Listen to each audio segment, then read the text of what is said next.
Welcome to a Flashback Friday edition of the Dysfunction Junkies podcast. We may not have seen it all, but we've seen enough.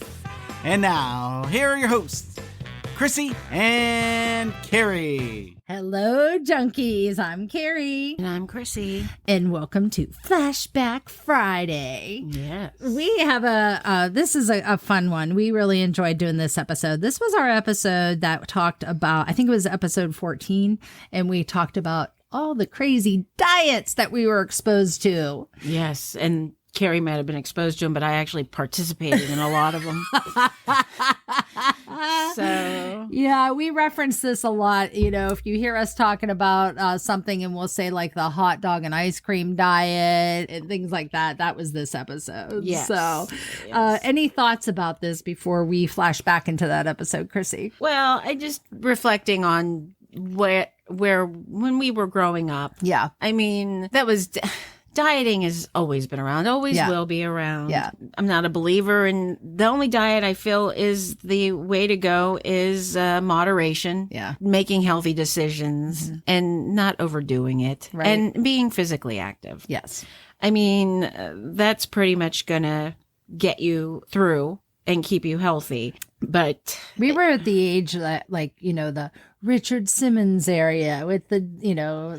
and I don't think he had it completely wrong. No, but that was what was out a lot. And then you had like the diet helpful thing that was like you had your cards and you had to like every time you ate this like Deal a meal. Yes, deal a meal. I never bought into that. Never. Anything that takes Right. cards and Then there was- dieting is who is it? The wrong. Billy Banks, I think it was, the boxing guy. what was that? Did I have a name? Oh, and then I have to admit, I this- think I had those tapes. yes, and then there's Suzanne. Tybo. Tybo. Yeah. Then there was the Suzanne Summers Thigh Master, Well, you know. she made out on that. You remember the chick with the crazy hair? Susan Powter. Powder. She was like really like out there. kind of really big No, hair. she had like a buzz cut. Yeah. Oh, Susan Powder. Yes, yes, I liked her. You liked her. I did. She was a little bit too aggressive. She was Susan very Powder, yes. aggressive. And, Yeah, she was. I like that kind of. uh, That's the kind of trainer Well, I she like. definitely caught your attention. You know, one thing we didn't touch on real quick when we were talking about all the crazy diets I participated were those, and I don't even know to what level they're still in existence, and I don't want to give these people a plug, but you remember those, like, what is it, Nutrisystem? Oh yeah. Where you basically have to order your food Weight to be Watchers. delivered. Well, does No, Weight Weight Watchers- Watchers is more calorie Calories. counting, and they had Nutrisystem, yeah. a point system for Yes, Weight yeah. Watchers. Although I forgot to bring that up during that episode too. My mother did make me go to Weight Watchers she early will? on, and let me tell you what's humiliating about that. And I'm sorry. That's okay. I don't. Weight Watchers is not a sponsor, and I don't. Okay, thank you. There is a level of humiliation with Weight Watchers. Really? I mean, with dieting in general. But we were watching this one TV show. Well, I guess I can cite it, right? The Biggest Loser? No, Mad Men. Because I'm a huge Mad Men fan. I think it was a fantastic show. Uh-huh. And I just loved the subject matter. I loved the way it was made. It's a wonderful show. I loved it. There is one season where they take this gorgeous actress, which I find hilarious, who hasn't seen a day of fat ever. Uh-huh. But they turned her into a fatso for the show. They put her in a fat suit. Oh. And the storyline was that her and the main character divorced. It seemed like she was struggling with her new life for a little while. Yeah. And she had put on weight, and she was really trying to figure all that out. Yeah. Huh. And they had some scenes that they showed where she was a member of Weight Watchers during the 60s. Okay. Now, I had gone during the 80s, but there was a scene showing where they had the people at the Weight Watchers meeting, and they would be weighed in front. You had a group weigh-in? That they had you come up and weigh yourself in. No. And then they would announce, they didn't say your weight. But they would say if you lost or gained or stayed the Or same? maintained. Wow. And yeah, that would have. do you know, I mean, would you have know how much you could dread. I dread the scale anyhow. Right. But to do that level. Wow. I mean, and nobody ever came in and said, so-and-so lost 10 pounds this week. Yeah, They give you this crappy stuff like 0.5 ounces. So-and-so lost 0.5 ounces. Did you pee before you come? Well, yeah. I'm like, are you sure that you're calculating that correctly? It doesn't seem that's like a stick of butter. Did they make you like take your clothes off and weigh your clothes? No. Like, so it could have been your shoes were like heavy, or if you were wearing, if it was winter, you were wearing too many clothes, or I mean, I even drive the people at the doctor's office crazy because I generally go prepped and I try to wear the lightest, the winter, the lightest clothes, and I make sure I can slide my shoes off. Oh yeah, Crocs are a must. That way you can take those babies right on and off. And I'm not bringing my purse with me. Somebody's holding that or getting it out of my way. So, but these crazy things, big crazy things. And so now what I real quickly want to touch on is because you don't seem to see all of this, which I think is a good thing. Like we talked prior about going through checkouts and just the diets, all the diets that were offered, and so-and-so lost 70 pounds and blah, that you saw sitting in the checkout. I don't even remember. Do they even have tabloids and stuff at the checkouts anymore? I think they do. Okay. I usually go to self-check and there's nothing there. As do we, but I think that, but the magazine industry in general has been hit pretty hard. And you don't really see that anymore, which I think is a good thing. Yes. Because it was just, again, very... It was not good for body image and for everything and I'm sure it definitely influenced. Did you have to do weigh-ins when you went to Weight Watchers in the 80s, though? Yeah. Group weigh-ins. Dang. Yeah. So when you said, because you had asked me when we were watching that, you said, did they really do that? Oh. And I said, yes. I mean, the guy who made that show was not going to deviate from history. He was he wasn't going to lie. I just wondered if it changed since then, but from the 70s, no. No, I don't know. It may have now because it's a point system is what they were doing, I guess, or whatever. But I couldn't speak about after that. If I would hope, to be honest, I kind of hope they did get away from that because that's body shaming in a way. Well, yeah, and I mean, I know that they were probably trying to do it to sort of inspire. Yeah, but I mean, I think it was crushing, especially if people didn't maintain or lose. I mean, that's hard. It's so hard. And then it's just the one thing, hey, everybody talks about now is sort of alleviated this need. Semaglutide. Yeah, the Ozempic, and there's some other ones out there. And I think for what it is supposed to be helping with people with type 2 diabetes, and I think there's some other health benefits they have found with this type of medication. I'm very thankful, just as I am with all science, that it helps promote longer, healthier lives. But there is a part of me that, I try to understand. I don't think I could do it because I could never poke myself all the time. And I don't understand why this form of medication requires injecting. Why can't I take a pill? But again, I'm not scientific, I guess, so I just do it. Hey, you say that this is the way you have to do it. So you got a lot of people stabbing themselves. Okay, I guess if you say don't eat or you're going to get stabbed, that might be all the incentive I need. So you either stop eating or I'm going to stab you or make you stab yourself. Yeah. But I do hear a lot from famous people who touch on this, not the ones participating in it or using it, but there's a lot of other people, celebrities out there, or personalities who talk about these type of things that I get a lot of, I feel like I hear a lot of hostility. Yeah. Especially people who are maybe our age or older who remember having to do all that all horrible the hard work. things. Eat hot dogs and cold ice cream or get humiliated at Weight Watchers when you stand on the scale in front of everybody. Yeah. And now all you have to do is just, quietly poke yourself, which to me, it just seems dark. Are you doing this in front of everybody or you go hide somewhere? I mean, it's just whatever. Yeah, do it. If your doctor says you need this, there is no joke in that. And I'm not trying to crap all over it. No. But it is a whole new era of being thin. It is. And I think that people who are really angry about it, I'm not saying there's no scientific backing for this, but they like to talk about like Ozempic face. Oh, yeah. And I think for a while they even said people who take Ozempic have something with their rear ends going on. I think that's Ozempic butt? Yeah. No butt? I think people are just really trying to discourage anybody from doing, you got Ozempic face. Yeah. What? Oh my God. But I think that, I've seen that. I and don't I've laughed know about that it I agree because with I'm that. like, no, I think what it is just that when you lose a lot of weight, it changes your look. Yeah. And, and most of the people that I feel like are taking this are the older generation who are having troubles with losing weight because your metabolism changes or whatever. And so you're just getting old. You know. Oh yeah. So, but yes, I hear your point. But I want everybody again with this episode. Please listen. Yep. Please enjoy. Yes. And we again stay healthy. Yes.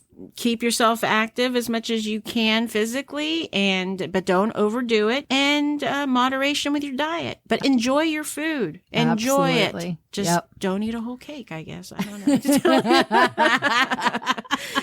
All right, everyone. So here is our flashback episode, and it is our diet episode. So enjoy.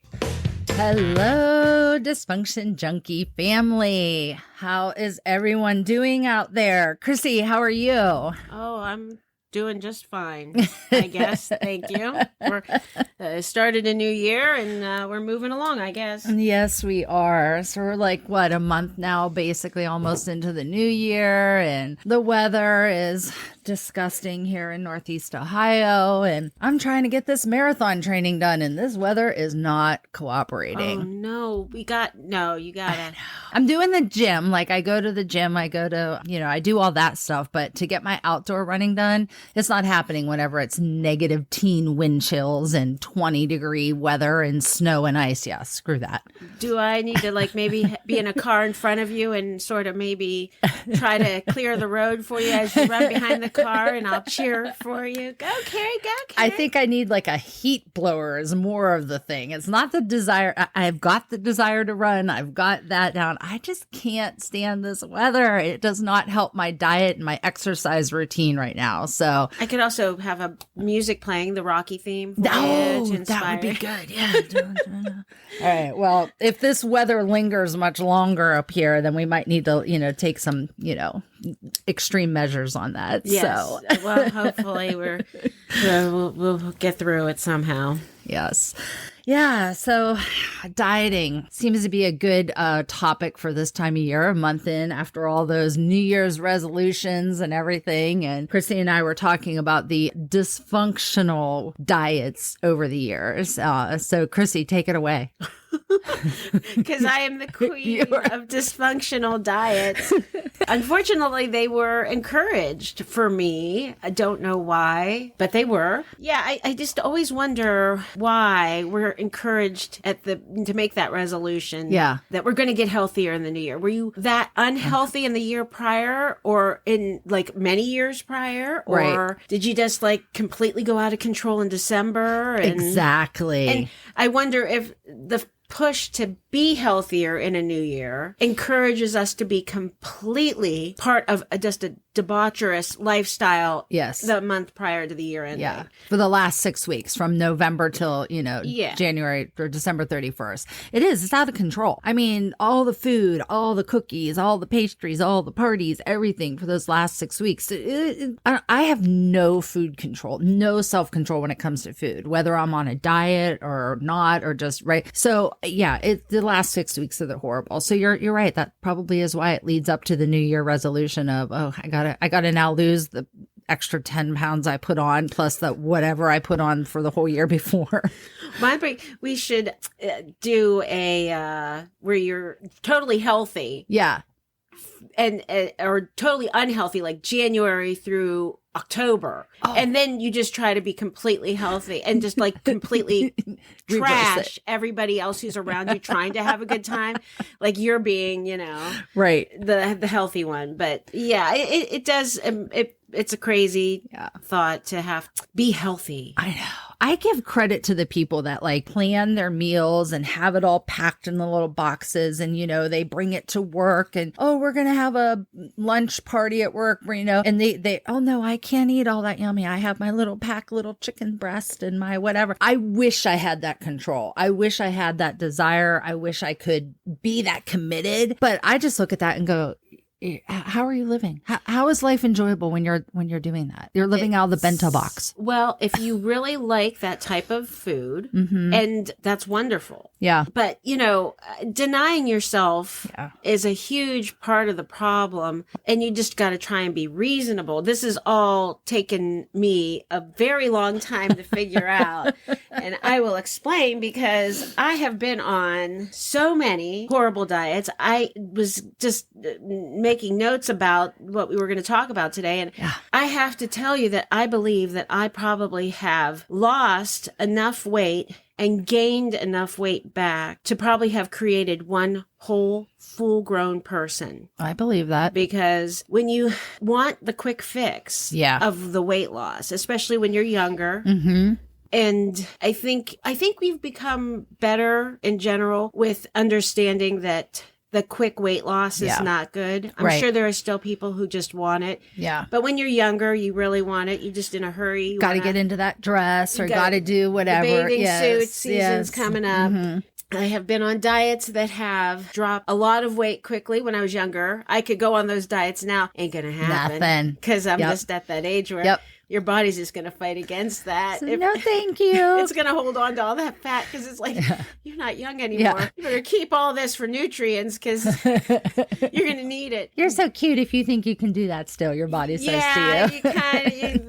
maybe I'm still... No. Diet required me to limit my calories to 600 calories a day for a few days, then bump it to 9. Wow. Then for a whole week, which was like a splurge, you went to 12. Wow. All of it had menu plans. And you were able to follow this and stick to it. Once I got into the mindset of it, I was. And when I was younger, I would be on that for 3 weeks. And I know people are going to say this is impossible, but I literally would drop 15 pounds in 3 weeks. Oh, I believe it. I was very hungry, and I was exercising. Yeah. And then you had 1 week off. So it was a 3-week commitment, and then you had a week off. And did you just go crazy for that week? You go crazy. So usually I would gain back 5 pounds. 5 to 7 pounds back on, and then you do it again. Oh my God. I did another crazy. I was so mad.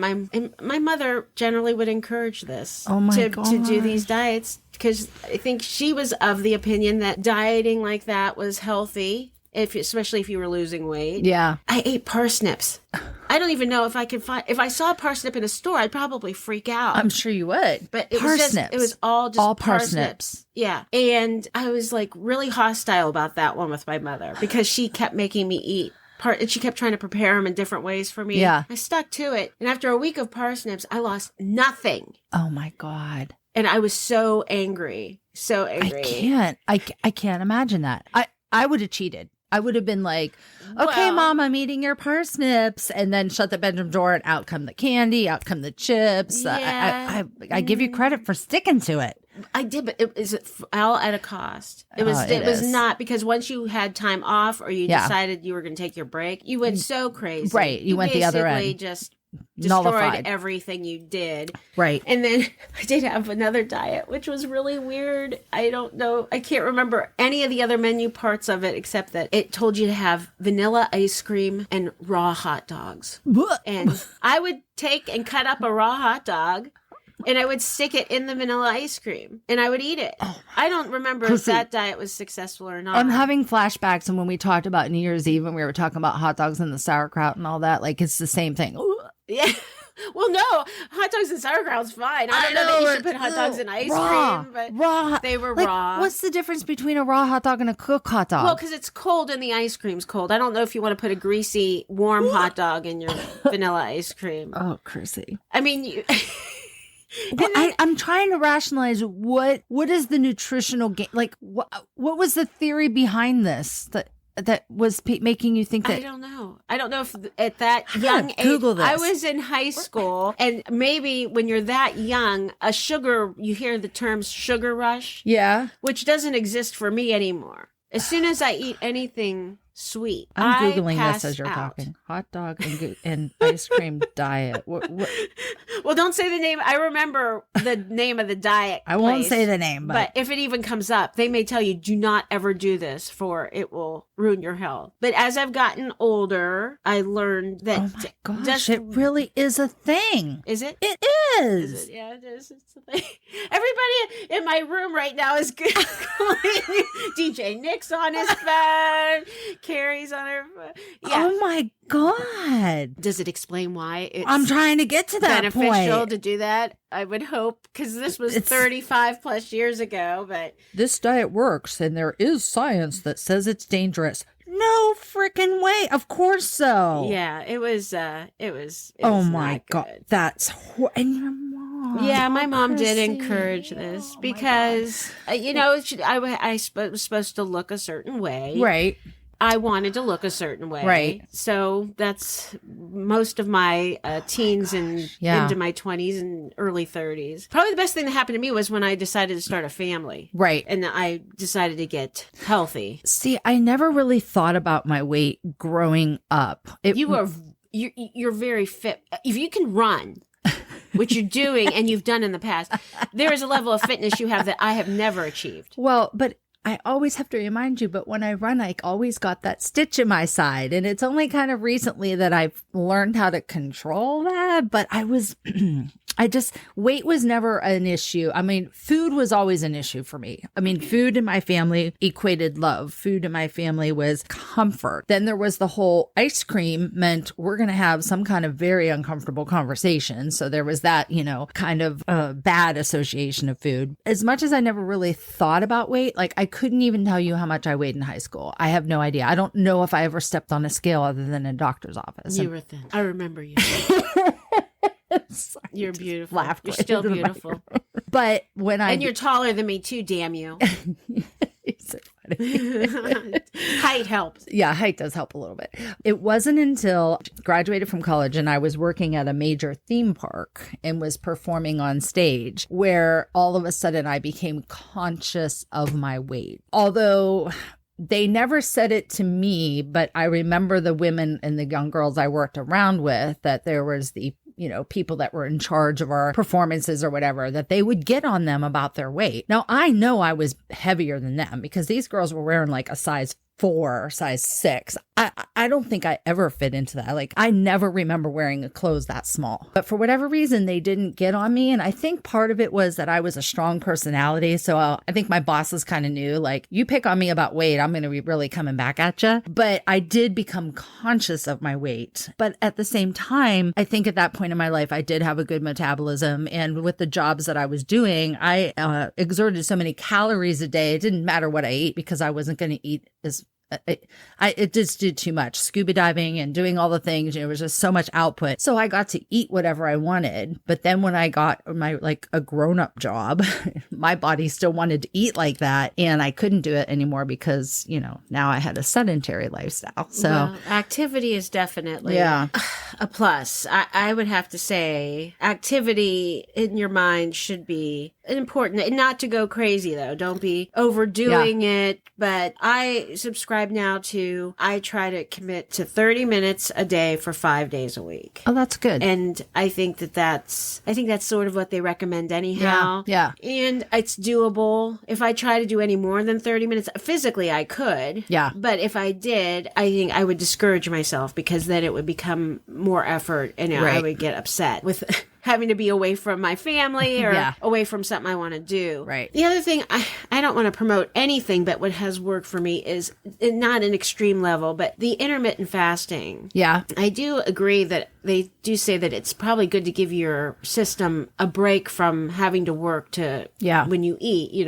digest and everything else. So the fasting is good. So I do like that. Mm-hmm. But sometimes you have to be careful because sometimes I intermittent fast and it's not because I'm doing it on purpose, but because I didn't maybe start out my day eating something. Right. And then I get busy. Yes. I Oh, get that is my very world. hungry. Yep. Then the And hangry. then I probably eat stuff I should not, Yes, or yes. a lot of it. Yes. But when I was younger too, I was so extreme. So probably that was why I was fairly successful at maintaining these horrible diets. I still can't get over the ice cream and hot dog.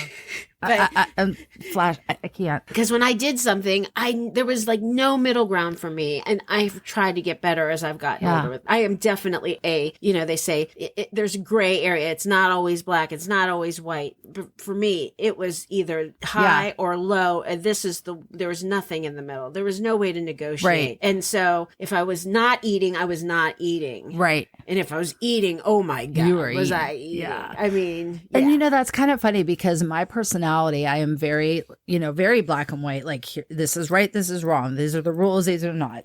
Everything is like that, very rigid for the most part. And then there's not a lot of gray. Not when it comes to food and diet and exercise. I for whatever reason, that does not translate over into my brain there. So I don't have that commitment. Now I can get committed to so many things though. Like, it's not a lack of commitment and everything. If I have a goal, I'm going to achieve that goal. In fact, my son probably about a month ago said something and it was like so endearing to me. We were talking about some future plans and my son said, when has Kerry ever planned something and it didn't happen? So like that showed me that he recognizes that when I set a goal that it happens, I make it happen. But why can't I stick to a diet then? It's the same. I can't. When it comes to food, it's a bad relationship. Just not good. I think that the fact that you're committed to just being a physical person. Yeah. And I don't see you eating extreme food. Oh. Well, I know already. Did you not see me chow down when we went and got tacos and tequila? No, I didn't. Well, you didn't seem to eat any more or less than anybody else. No, but it's just, you definitely can commit yourself. And I remember this from the fact that from high school and early on, I mean, you said, I'm going to do this. Yes. And you would do it. Yes. I probably took the approach that don't say you're going to do anything. Yeah. And don't do it. And then no one's disappointed and you're not disappointed. So I am very distracted easily. And my brain goes in all different. Yeah. I guess I have a focus issue. Yeah. I know I do. Right. But you're able to focus when you commit to these crazy turn-up diets. Well, not anymore. Not anymore. But back then you did. I tell you something. The last time I went on one of these crazy things. What was it? It was probably after I had my daughter. Mm-hmm. Although I really was fairly fit and I did not gain. Mm-hmm. I gained the same amount of weight with all three of my kids, which I only gained 12 pounds Oh my gosh. through each pregnancy. That's and great. I generally afterwards lost that and then some, just my activity level and things I was doing. I did try to go on after my daughter an extreme diet that I had tried in the past because I was like, I just really want to lose this much and I know this diet used to work for me, so I'm going to do it.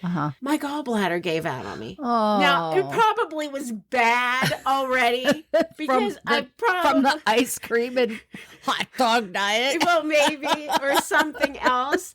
But I mean, I had a severe gallbladder attack. It was pretty funny because I didn't I used to get like heartburn and stuff, but I like spicy food. So I just assumed that was it. Yeah. And all of a sudden it hit me and I can't say it was because of that, but it was close to, and it was actually, I was on my week off. So I was like eating. Yeah. And I remember laying in bed with this pain in my upper stomach. And I said, cause I ate a bunch of spaghetti the day before. And I was like, I called my husband and I said, he was not home. He was out of town. And I said, the spaghetti, it's not digesting. It's stuck in my gut. It won't go anywhere else. And I'm in pain and I ate too much. And then when I called the doctor and I told where the pain was, they're like, oh, honey, you need to go to the emergency room. It's probably your gallbladder. And it was. Oh my God. And I was so upset because number one, I had never had any major surgery outside of having a baby. Yeah. They were going to have to take, and I'm like, well, wait, I was born with all this equipment.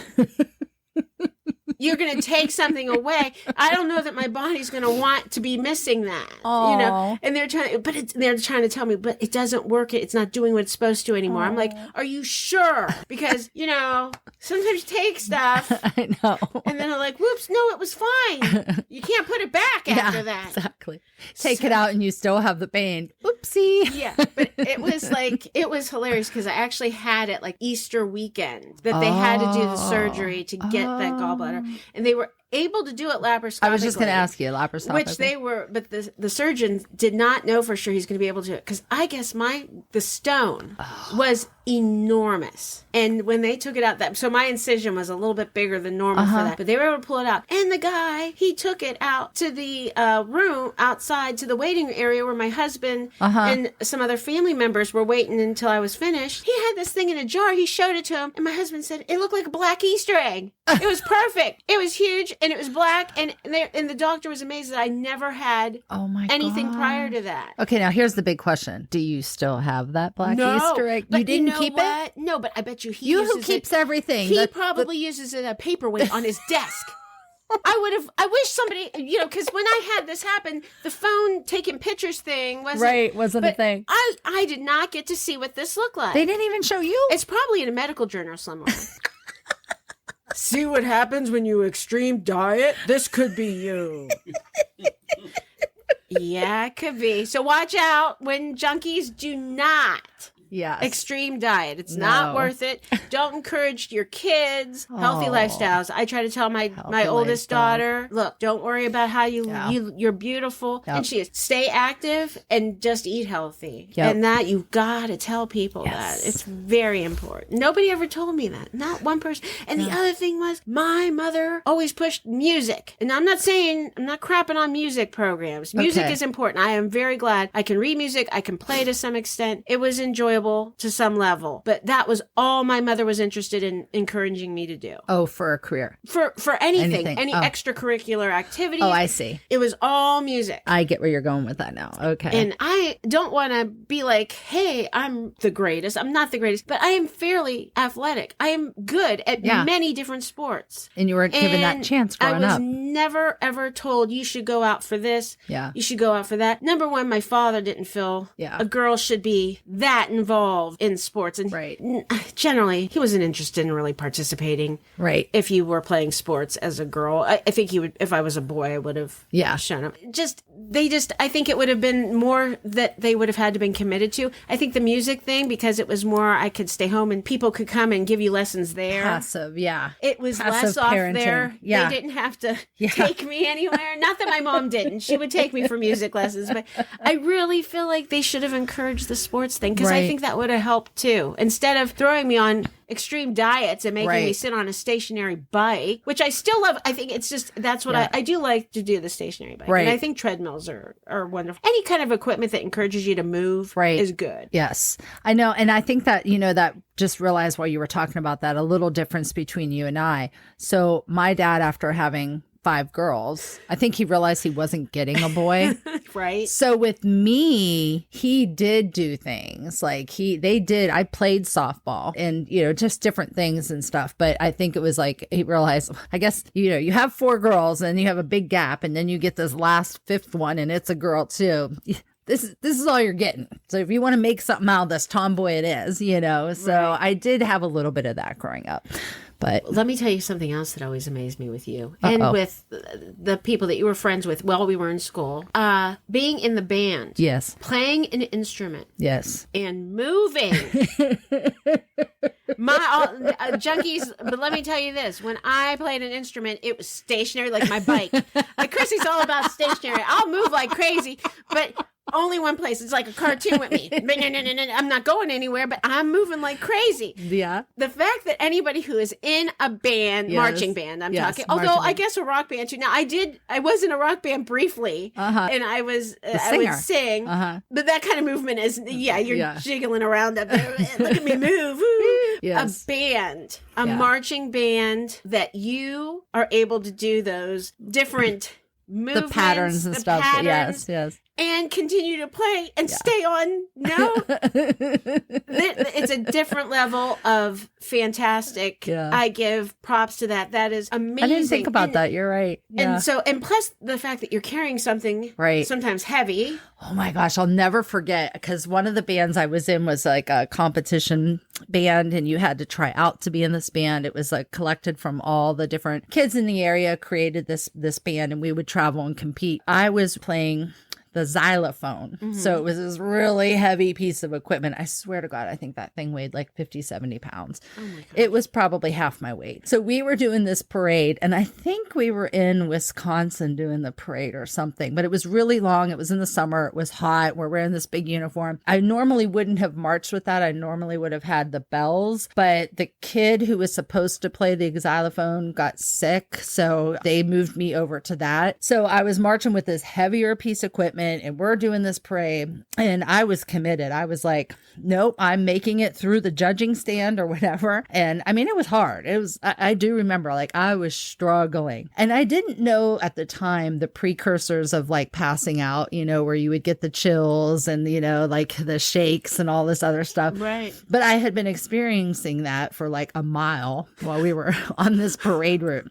And I think everyone around me could tell that like I was maybe going to pass out because they kept trying to take them from me. And I'm like, no, I got it. I'm doing this.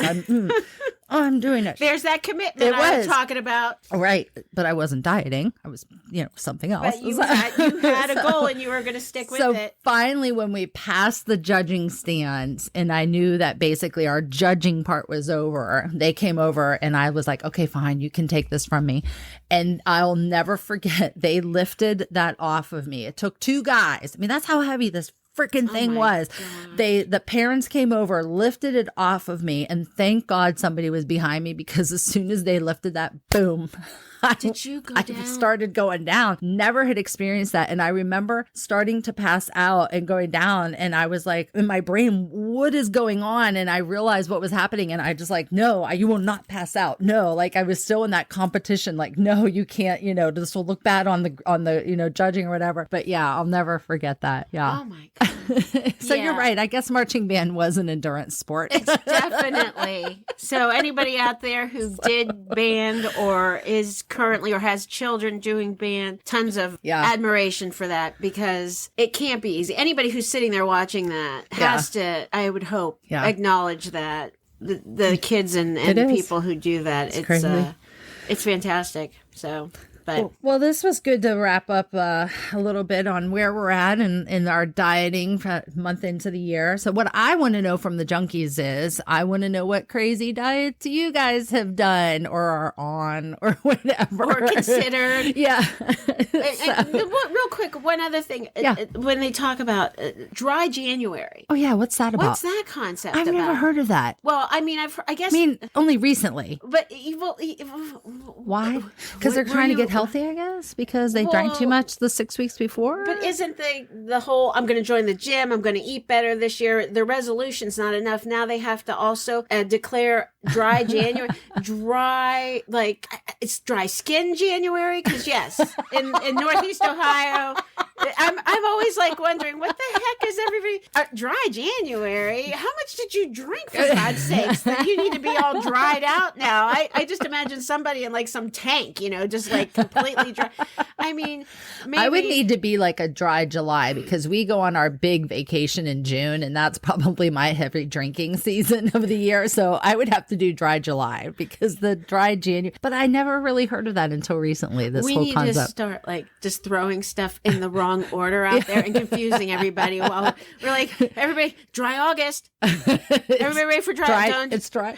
Or what's the thing they do with the beard, where the no shave November? Oh my God, my husband. Is that a thing too? Oh, that's a thing. My husband does it. Is it for a girl? No, it's no shave. Your legs. Everybody's walking around looking European. Yeah, it is. It has to do with, I think it's supporting cancer or something. Well, that I can get behind. But it's like a whole no shave thing. But I hate it, because then he gets all like out of control. Well, what does So, dry and- January benefit? I don't know. It's certainly Google that. not benefiting the industry that sells the Yes, spirits. It's definitely So, Budweiser didn't come up with that one. no, I don't think so. Mogan David maybe. Benefits your liver. A benefit your liver. Well, you hope, yeah. So- I don't know, yeah. All right, well, that could be another thing. Someone find out where this dry January thing came from and tell us. So Yeah, and junkies, I would just say, remember, just eat healthy foods, splurge when you want. Amen. Just some minor physical activity will do everybody the best. Don't do extreme stuff. Yeah, moderation. Because balance and it moderation. leads to many years of just unfortunate gain of weight and discouraging And black your egg positivity. gallbladder stones. And organs start, deciding to give up on, trying to do what they're supposed to do, Yeah, Oh, I still my. miss my gallbladder. All right, everybody. Well, thank you for joining us. Be sure to check out our Facebook page for any, give us any of those comments and feedbacks. Also, wherever you're listening to us from, a 5-star review, follow, everything like that. We sure appreciate it. We sure do. All right. Bye-bye, junkies. Eat those ice cream and hot dogs. Yeah, let me know. Yum, yum.